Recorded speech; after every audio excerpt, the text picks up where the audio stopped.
Alright, what's up? In this video, we're going to take a quick tour and look at how offset can be used for good. So stay tuned. Alright, so let's dive in.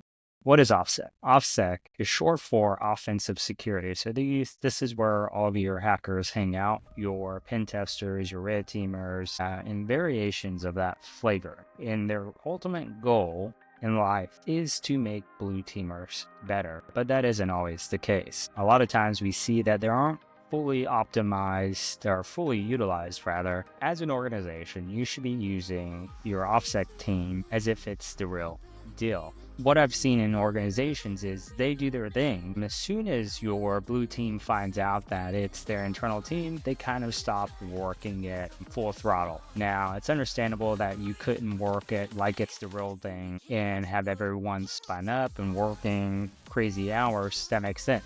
But we see that they lose focus. They don't dive into the nuances of the attack. And that's where you're getting a lot of your gains and capability is you're looking, you're identifying how these things surface in your tools and in your environment. That's what you want to see. So definitely recommend you take a closer look and you keep working it like it's the real thing. And you're going to see some quick improvements in your environment and your ability to detect and deter threats. Now, the second thing is start doing some purple team with it, right? They're friends, not foes, right? Like in Nemo. And what you want to do is after everything's done, they've done their write-up, they've done the debriefing. Now start writing along with them. Hey, we have your timestamps, red team. This is all we saw. Do you have any ideas of how we can detect this in the future or actually put a deterrent in place or some sort of preventive measure?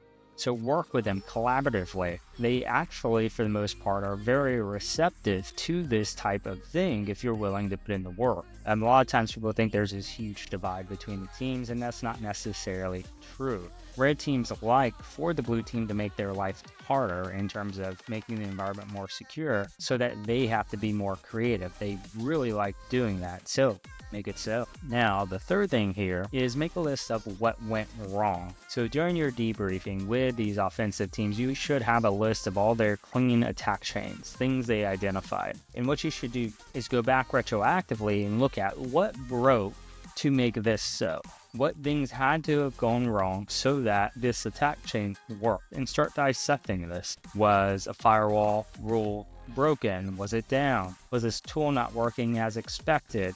Was this process broken? What allowed this bad thing to happen? Because you want to fix it. That's the whole goal of identifying these gaps in your capabilities, is so that you can actually fix it. Now, the last thing we'll talk about is that you should never trust a process without checks in place. So what I mean by this is, in a lot of teams I've seen in offensive engagements, that there's a process broke somewhere. And when it broke, there was no check in place to tell you that it broke. So the bad thing occurred because this process broke and no one knew it broke until it was too late. So I say that to say, as you're improving your processes, make sure there are checks in place to make sure they're always followed.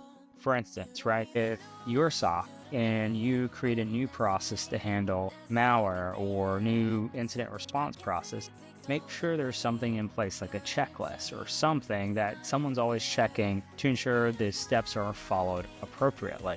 Or it could be you have a help desk where people call in and they were a target of a phishing campaign and they didn't follow a process, or they do have a process, but they don't have some sort of list that they're following as they do this process. All these things should be in there so that you can go back and say, hey, this is exactly where the process broke. Or if the process does break and you're notified quick enough, it won't be broken as long as if the check wasn't there because you're notified in a reasonable time frame. All right, so that's it for this list of tips on how to get more out of your offensive engagements as a blue team, as a SOC. Hopefully these help. If it does, let me know in the comments. Also, let me know some tips and some tricks that you've picked up in your own cybersecurity journey out there. Until next time.